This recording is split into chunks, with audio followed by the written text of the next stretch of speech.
ನಮೋ ವಾಲ್ಮೀಕಿ. ನಮಸ್ಕಾರ ಬಂಧುಗಳೇ. ನಾನು ನಿವೃತ್ತ ಪ್ರಾಧ್ಯಾಪಕ ಡಾಕ್ಟರ್ ಅರ್ಜುನ್ ಪಂಗನ್ನವರ್.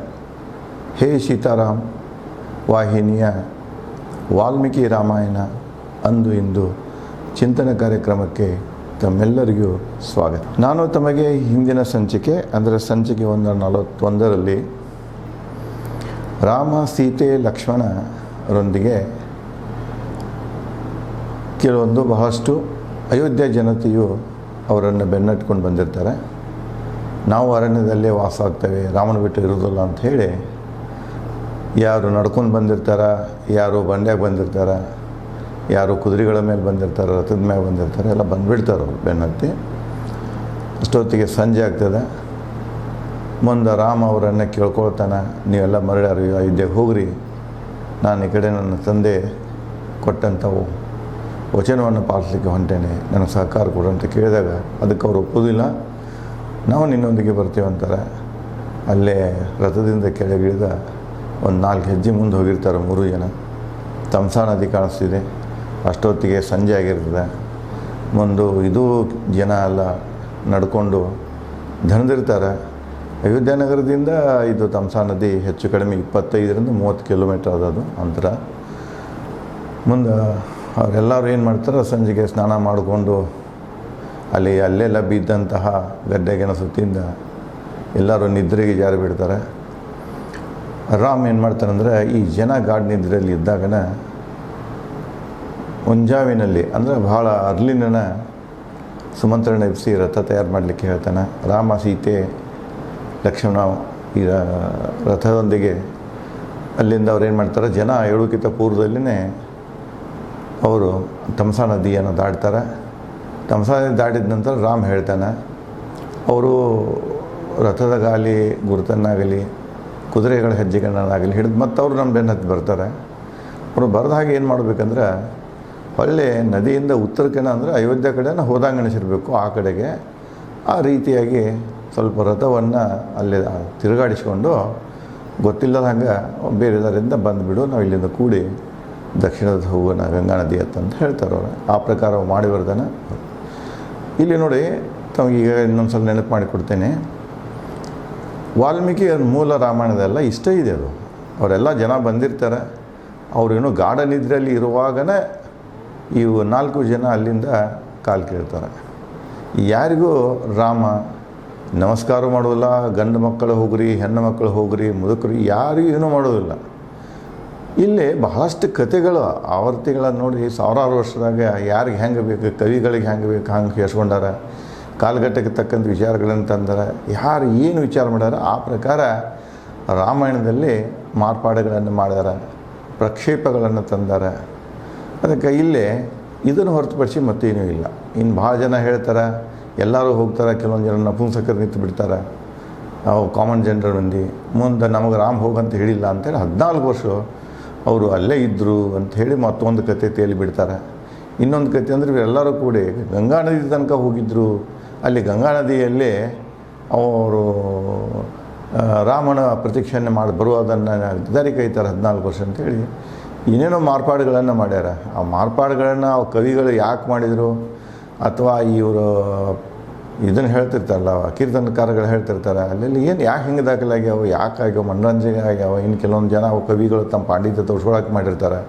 ಅಲ್ಲ, ಆ ಸಂದರ್ಭವನ್ನು ತೊಗೊಂಡು ಇನ್ನು ಯಾರೋ ಏನೋ ಪ್ರಶ್ನೆ ಕೇಳ್ತಾರೆ, ಆ ಪ್ರಶ್ನೆಗೆ ಉತ್ತರ ಕೊಡೋ ಸಲುವಾಗಿ ಇವೆಲ್ಲ ಅವ್ರ ತರ್ಕದಿಂದ ಬಂದಂಥ ತರ್ಕಜನ್ಯಗಳಿವೆ, ತರ್ಕಿನ ಕೂಸುಗಳು ಇವೆಲ್ಲ.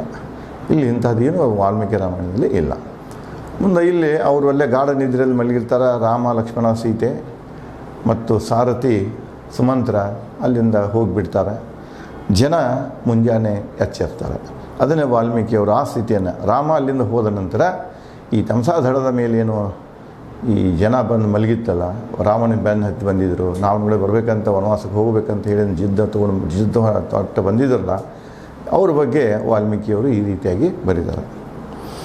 ದಣಿದ ಗಾಢ ನಿದ್ರೆಯಿಂದ ಎಚ್ಚೆತ್ತ ನಾಗರಿಕರು ರಾಮನನ್ನು ಕಾಣದೆ ಶೋಕಕ್ಕೊಳಗಾದರು. ಹೇಳ್ತಾನೆ, ಎದ್ದು ಕೂಡ ಅವ್ರ ಲಕ್ಷ್ಯ ಇಲ್ಲ, ರಾಮನಾಗ ಹೋಗ್ತೈತೆ.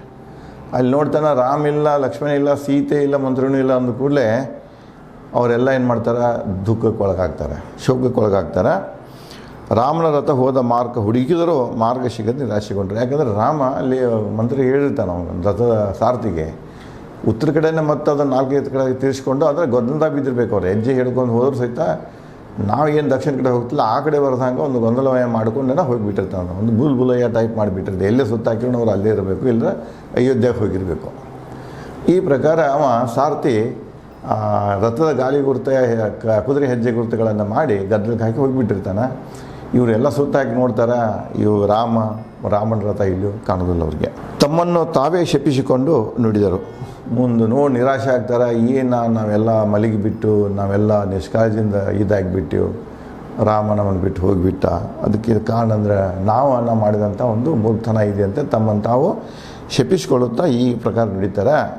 ನಮ್ಮ ಗಾಢ ನಿದ್ರೆಗೆ ಶಾಪ ತಗಲಿಲ್ಲ, ಆದ್ದರಿಂದ ನಾವು ರಾಮನನ್ನು ಕಳೆದುಕೊಂಡೆವು. ನಮ್ಮ ಗಾಢ ನಿದ್ರೆಗೆ ಶಾಪ ತಗಲಿಲ್ಲ ಏನಪ್ಪ, ಒಂದು ಅದಕ್ಕೆ ನಮ್ಮನ್ನೆಲ್ಲ ಒಂದು ಪ್ರಕಾರ ಮರೆಸಿಬಿಡ್ತಲ್ಲ, ರಾಮನ್ನ ನಮ್ಮಿಂದ ಬೇರ್ಪಡಿಸೋ ಸಲುವಾಗಿ ನಿದ್ರೆ ಇದು ಮಾಡ್ತಲ್ಲ, ನಮ್ಮನ್ನು ಬೇರ್ಪಡಿಸ್ತಲ್ಲ ಅನ್ನೋ ಹಂಗೆ ನಾವು ಶಾಪ ಕೊಟ್ಟರು ಶಾಪ ಅದಕ್ಕೆ ತಗಲುವುದಿಲ್ಲ. ಮುಂದೆ ಅದರಿಂದ ನಾವು ರಾಮನನ್ನು ಕಳೆದುಕೊಂಡೆವು ಮತ್ತು ನಾವು ಗಾಢ ನಿದ್ರೆಗೆ ಏನು ಮಲಗಿಬಿಟ್ಟೇವ, ನಾವು ನಿಷ್ಕಾಳಜಿಯಿಂದ ಎಲ್ಲಿ ಮಲಗಿದ್ದೇವೆ, ರಾಮ ನಾವು ಬೆಳಿಗ್ಗೆ ಸಿಗ್ತಾನಂತೂ ಏನೊಂದು ಇದರಿಂದ ಮಲಗಿದ್ದೇವೆ, ಅದೇನು ಮಾಡಿದಂಥ ದೊಡ್ಡ ತಪ್ಪಾಯಿತು, ರಾಮನ ನಾವು ಕಳ್ಕೊಂಡೆವು, ನಮ್ಮ ಒಂದು ನಿರ್ಲಕ್ಷ್ಯತನದಿಂದಾಗಿ ನಾವು ರಾಮನನ್ನು ಕಳೆದುಕೊಂಡೇವೆ ಅಂಥೇಳಿ ಪ್ರಾಯಶ್ಚಿತ್ತ ಪಡ್ತಾರೆ. ಎಲ್ಲವನ್ನು ತ್ಯಾಗ ಮಾಡಿ ಬೆನ್ನಟ್ಟಿ ಬಂದ ಭಕ್ತ ಜನರನ್ನು ಹೇಗೆ ಬಿಟ್ಟು ಹೋದ. ನಾವು ಎಲ್ಲ ಬಿಟ್ಟು ಬಂದೆವು, ನಾವು ಮನೆ ಬಿಟ್ಟು ಬಂದೆವು, ಕೆಲವು ಮಂದಿ ಹೆಣ್ಣು ಮಕ್ಕಳು ಬಿಟ್ಟು ಬಂದಾರ, ಕೆಲವೊಂದು ತಂದೆ ತಾಯಿ ಬಿಟ್ಟು ಬಂದಾರ, ಊರು ಬಿಟ್ಟು ಬಂದಾರ. ಎಲ್ಲನೂ ರಾಮನಿಗಾಗಿ ತ್ಯಾಗ ಮಾಡಿ ರಾಮನ ಜೊತೆಗಿರ್ಬೇಕಂತ ಬಂದವರನ್ನು ರಾಮ ಹ್ಯಾಕೆ ಬಿಟ್ಟು ಹೋದ ಅಂಥೇಳಿ ಶೋಕಿಸ್ತಾರೆ. ಅದು ಪ್ರಶ್ನೆ ಅವರಲ್ಲಿ ಒಂದು ಪ್ರಶ್ನೆ ಮಾಡಿಕೊಳ್ತಾರೆ. ಮುಂದೆ ನಾವೆಲ್ಲರೂ ಸಾಮೂಹಿಕ ಸಾವು ಅಪ್ಪುವುದು ಸರಿ, ರಾಮನ ಬಿಟ್ಟು ಬದುಕಿದ. ನಾವು ರಾಮನ ಬಿಟ್ಟು ಬದುಕಕ್ಕೆ ಸಾಧ್ಯನೇ ಇಲ್ಲ, ಜೀವಂತ ಇರಲಿಕ್ಕೆ ಸಾಧ್ಯ ಇಲ್ಲ ನಾವು. ಅದಕ್ಕೆ ನಾವೆಲ್ಲ ಏನು ಮಾಡಿಬಿಡೋಣ ಅಂದರೆ ಎಲ್ಲರೂ ಸೇರಿಕೊಂಡು ಇದ್ದ ತಮಸಾಣದಿ ದಡದ ಮೇಲೆ ಸಾಮೂಹಿಕವಾಗಿ ಆತ್ಮಹತ್ಯೆ ಮಾಡಿಕೊಳ್ಳೋಣ, ಸಾವನ್ನು ಅಪ್ಪುಣ ಅಂಥೇಳಿ ಕೆಲವೊಂದು ಜನ ಮಾತಾಡ್ತಾರೆ. ಕಟ್ಟಿಗೆಗಳನ್ನು ಕೂಡು ಹಾಕಿ ಸಾಮೂಹಿಕ ಅಗ್ನಿ ಪ್ರವೇಶಿಸೋಣ. ಇನ್ನೊಬ್ರು ಏನು ಹೇಳ್ತಾರೆ ಅಂದ್ರೆ, ಇಲ್ಲೇ ಗುಡ್ಡ ಜಂಗಲಿದೆ, ಜಂಗಲ್ದಾಗೇನೋ ಎಲ್ಲ ಕಟ್ಟಿಗೆಗಳನ್ನು ತಂದು ಕೂಡು ಹಾಕಿ ಅದಕ್ಕೆ ಅಗ್ನಿ ಇದು ಕೊಟ್ಟು ಉರಿ ಹಚ್ಚಿ ಅದಕ್ಕೆ ಎಲ್ಲರೂ ನಾವು ಅಗ್ನಿ ಚಿತೆಯನ್ನು ಇರೋಣ, ಸಾಮೂಹಿಕವಾಗಿ ಅಗ್ನಿಗೆ ಆಹುತಿ ಆಗೋಣ ಅಂತ ಕೆಲವು ಮಂದಿ ಹೇಳ್ತಾರೆ. ಅಯೋಧ್ಯೆಗೆ ಮರಳಿ ಜನರಿಗೆ ಏನೆಂದು ಹೇಳೋಣ, ಮುಖ ಹೇಗೆ ತೋರಿಸ್ತೇವೆ. ಈಗ ನಾವು ಇದನ್ನು ಸಾಯಲಿಲ್ಲ ಅಂದರೆ ಇಲ್ಲಿ ನಾವು ಹೊಳ್ಳಿ ಹೋದ್ವಿ ಅಂದ್ರೆ ಅಲ್ಲಿ ಅಯೋಧ್ಯೆ ಮಂದಿ ನಮ್ಮನ್ನು ಕೇಳ್ತಾರೆ, ಯಾಕೆ ಹೊಳ್ಳಿ ಬಂದ್ರಿ, ರಾಮನ ಎಲ್ಲಿ ಬಿಟ್ಟು ಬಂದ್ರಿ ಅಂತ ಕೇಳಿದ್ರೆ ನಾವು ಏನು ಉತ್ತರ ಕೊಡೋಣ. ನಮ್ಗೆ ಅದು ಭಾಳ ತೊಂದರೆ ಅನ್ನಿಸ್ತಿದೆ, ಅವ್ರ ಪ್ರಶ್ನೆಗಳಿಗೆ ಉತ್ತರ ಕೊಡೋದು ನಮ್ಮ ಕಡೆಯಿಂದ ಆಗೋದಿಲ್ಲ. ಅದಕ್ಕೆ ನಾವೇನು ಮಾಡೋಣ, ಇಲ್ಲೇ ಜೀವ ತ್ಯಾಗ ಮಾಡಿಬಿಡೋಣ ಅಂತ ಹೇಳಿ ಮಾತಾಡ್ತಾರೆ. ರಾಮ ಅಯೋಧ್ಯೆಗೆ ಮರಳಿ ಬಾರದನ್ನು ಕಂಡು ಸ್ತ್ರೀಯರು, ವೃದ್ಧರು, ಮಕ್ಕಳು ನೊಂದುಕೊಳ್ಳುವರು. ಅಲ್ಲಿ ಉಳಿದವರ ಸಂಖ್ಯೆ ಹೆಚ್ಚಿನ ಸಂಖ್ಯೆಯಲ್ಲಿ ಹೆಣ್ಮಕ್ಳಿದ್ದಾರೆ ಮತ್ತು ವಯಸ್ಸಾದವರಿದ್ದಾರೆ, ಮುಪ್ಪಿನವರಿದ್ದಾರೆ, ಸಣ್ಣ ಮಕ್ಕಳಿದ್ದಾರೆ. ಇನ್ನು ಇವ್ರಿಗೆಲ್ಲ ನಾವು ರಿಟರ್ನ್ ಅಲ್ಲಿಂದ ಮರಳಿ ಹೋದ ನಂತರ ಅವರು ಪ್ರಶ್ನೆ ಮಾಡ್ರಂದ ಅವ್ರಿಗೆ ನಮಗೆ ರಾಮನ ಯಾಕೆ ಬಿಟ್ಟು ಬಂದ್ರಿ, ನೀವು ರಾಮನ ಯಾಕೆ ಕರ್ಕೊಂಡು ಬರಲಿಲ್ಲ ಅಂತ ಕೇಳಿದ್ರೆ ನಮ್ಮಲ್ಲಿ ಅವರಿಗೆ ಪ್ರಶ್ನೆಗಳಿಗೆ ಉತ್ತರಿಸುವಂಥದ್ದು ನಮ್ಮಲ್ಲಿ ಉತ್ತರ ಇಲ್ಲ ಅಂತ ಹೇಳಿ ದುಃಖ ಪಡ್ತಾರೆ. ನಿರಾಶೆಯಿಂದ ಕುಗ್ಗಿದ ದೇಹದೊಂದಿಗೆ ಬಂದ ಮಾರ್ಗದಲ್ಲಿ ನಾಗರಿಕರು ಅಯೋಧ್ಯೆ ಸೇರಿದರು. ನಾನು ಹೇಳ್ತಾರಲ್ಲ, ಬಂದ ಹಾದಿಗೆ ಸುಂಕಿಲ್ಲ ಅಂತಾರಲ್ಲ, ಎಲ್ಲ ಮಾತಾಡ್ತಾರೆ, ಜೀವ ತ್ಯಾಗ ಮಾಡೋದು ನೋಡಿ ಎಲ್ಲ ನೋಡ್ಕೊಳ್ತಾರೆ, ಕೊನೆಗೆ ಒಂದು ನಿರ್ಧಾರಕ್ಕೆ ಬರ್ತಾರೆ, ದುಃಖದಿಂದನೇ ಅಯೋಧ್ಯೆಗೆ ಮರಳೋದು ಅಂತ ಹೇಳ್ತಾರೆ. ಮರಳಿ ಅಯೋಧ್ಯೆಯನ್ನು ಸೇರ್ತಾರೆ. ವಿಫಲ ಯತ್ನದಿ ರಾಮನಿಲ್ಲದೆ ಅಯೋಧ್ಯೆಯತ್ತ ದುಃಖದ ನಿತ್ರಾಣದಿ ಹೆಜ್ಜೆ ಇಡುತ್ತಾ ಜನರು ಮರಳಿದರು. ರಾಮಂತೂ ಅಲ್ಲೇ ಅರ್ಧ ಕಣ್ಣು ತಮಸಾಣದಿ ತನಕನ ರಾಮನ ಕೂಡ ಹೋಗೋದಾಯಿತು, ರಾಮನ ಮರಳಿ ತರೋಕ್ಕಾಗಲಿಲ್ಲ. ಮತ್ತು ಎಲ್ಲರೂ ಏನಾಗಿರೋದು, ಮೊದಲೇ ನಡ್ಕೊಂಡು ಹೋಗಿದ್ರು, ಮತ್ತು ಅಲ್ಲಿ ಆ ಗಡ್ಡೆಗಣ ಸತಿಯಿಂದ ಮಲಗಿದ್ರು. ಬೆಳಿಗ್ಗೆ ಎದ್ದು ಮತ್ತು ಅಷ್ಟೇ ಅಂತರವನ್ನು ಒಂದು 25-30 ಕಿಲೋಮೀಟರ್ ನಡ್ಕೊಂಡು ಬರಬೇಕು. ಅವಾಗೆಲ್ಲ ಏನಾಗಿದೆ, ನಿತ್ರಾಣ ಆಗಿದ್ದರು, ಬಹಳ ದುಃಖಪಟ್ಟಿದ್ರು, ಹತ್ತಿದ್ರು. ಇಂತಹ ಒಂದು ನಿತ್ರಾಣ ವ್ಯವಸ್ಥೆಯಲ್ಲಿ ಅವ್ರೇನು ಮಾಡ್ತಾಯಿದ್ರು, ಸಣ್ಣಂಗೆ ಹೆಜ್ಜೆ ಹಾಕುವಂಥ ಅಯೋಧ್ಯೆಯನ್ನು ಪ್ರವೇಶಿಸಿದರು. ಮನೆ ತಲುಪುತ್ತಿದ್ದಂತೆ ಪ್ರತಿಯೊಬ್ಬರ ಬಂಧು ಬಳಗ ಅವರನ್ನು ಸುತ್ತುವರೆದು ದುಃಖಿತರಾದರು.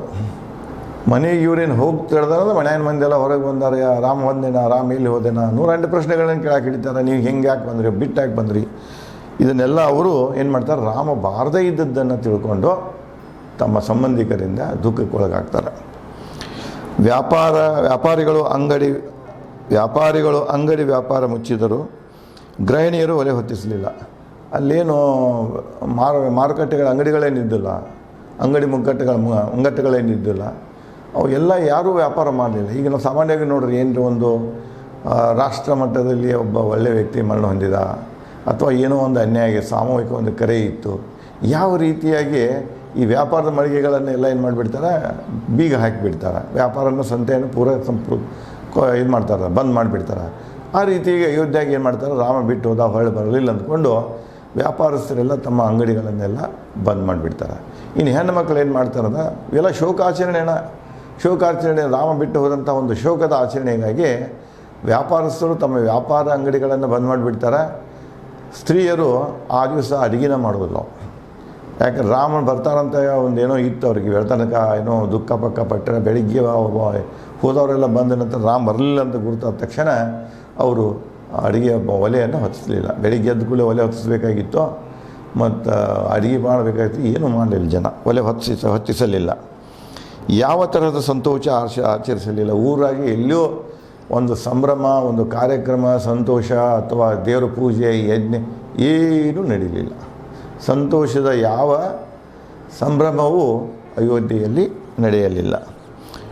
ಮೊದಲ ಬಾರಿಗೆ ಗಂಡು ಮಗ ಜನ್ಮ ನೀಡಿದರೂ ಸಂತೋಷ ಪಡಲಿಲ್ಲ. ಆ ದಿವಸ ಗಂಡು ಮಕ್ಕಳು ಹುಟ್ಟುಗಳು ಸಾಮಾನ್ಯವಾಗಿ ಮಗು ಹುಟ್ಟಿದ ಅನ್ಬೇಕು ನಾವು. ಗಂಡು ಮಕ್ಕಳು ಹುಟ್ಟಿದ ತಕ್ಷಣ ಏನು ಮಾಡ್ತದ, ಹೆಣ್ಣು ಮಕ್ಕಳಿಗಿಂತ ಹೆಚ್ಚು ಗಂಡು ಮಕ್ಕಳು ಹುಟ್ಟಿದಾಗ ಸಂತೋಷ ವ್ಯಕ್ತ ನೋಡಿ. ಇದು ಸೋಷಿಯಲ್ ಸೈಕಾಲಜಿ. ವಾಲ್ಮೀಕಿಯವರು ಕೂಡ ಅದನ್ನು ಹೇಳ್ತಾರೆ. ಇದು ಒಂದು ಮಾನಸಿಕ ರೋಗ ಏನಿದೆ, ಇದು ತ್ರೇತಾಯುಗದಿಂದ ಬಂದಿದೆ.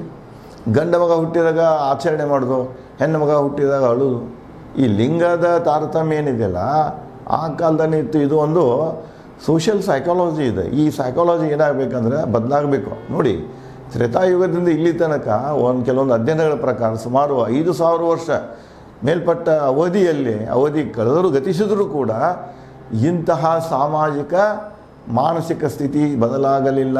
ಇದು ಬದಲಾಗಬೇಕಾಗಿತ್ತು, ಬದಲಾಗಲಿಲ್ಲ ಇದು.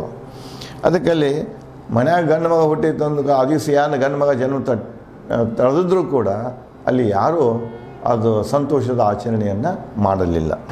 ಬರಗೈಯಿಂದ ಮನೆಗೆ ಮರಳಿದ ಗಂಡಂದಿರನ್ನು ಮಾತುಗಳಿಂದ ಚುಚ್ಚಿದರು ಹೆಂಡಂದಿರರು, ಆನೆಗೆ ಅಂಕುಶ ತಿವಿದಂತೆ.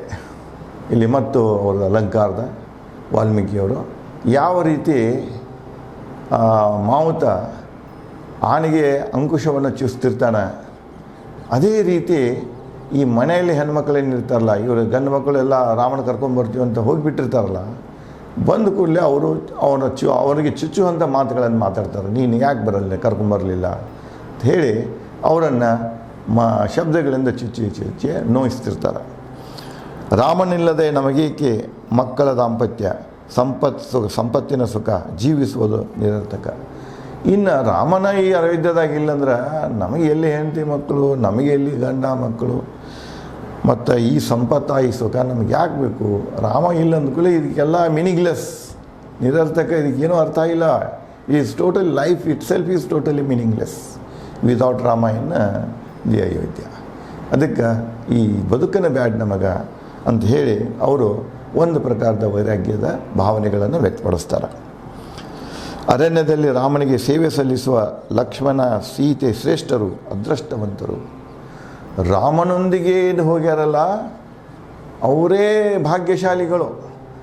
ರಾಮನ ಸೇವೆ ಮಾಡಲಿಕ್ಕೆ ಲಕ್ಷ್ಮಣನಿಗೆ ಅವಕಾಶ ಸಿಕ್ಕಿತ್ತು, ಸೀತೆಗೆ ಅವಕಾಶ ಸಿಕ್ಕಿತ್ತು. ಅಂದರೆ ಅವರೇ ಹೆಚ್ಚು ನಮಗಿಂತ ಭಾಗ್ಯವಂತರು. ನಮ್ಗೆ ಅಯೋಧ್ಯದಲ್ಲಿ ಅವರನ್ನು ಉಳಿಸ್ಕೊಂಡು ಅವರ ಸೇವೆ ಮಾಡುವಂಥ ಭಾಗ್ಯ ನಮಗೆ ಬರಲಿಲ್ಲ ಅಂಥೇಳಿ ದುಃಖ ಪಡ್ತಾರೆ. ಇದೇ ದುಃಖವನ್ನು ಮುಂದುವರಿಸ್ಕೊಂಡು ಇನ್ನೂ ಆ ಜನ ಯಾವ್ಯಾವ ರೀತಿಯಾಗಿ ಆಡ್ಕೊಳ್ತಾರೆ ಅನ್ನೋದನ್ನು ನಾನು ತಮ್ಮಲ್ಲಿ ಮುಂದಿನ ಸಂಚಿಕೆಯಲ್ಲಿ ಈ ವಿಚಾರಗಳನ್ನು ಹಂಚಿಕೊಳ್ಳುತ್ತೇನೆ. ಧನ್ಯವಾದಗಳು.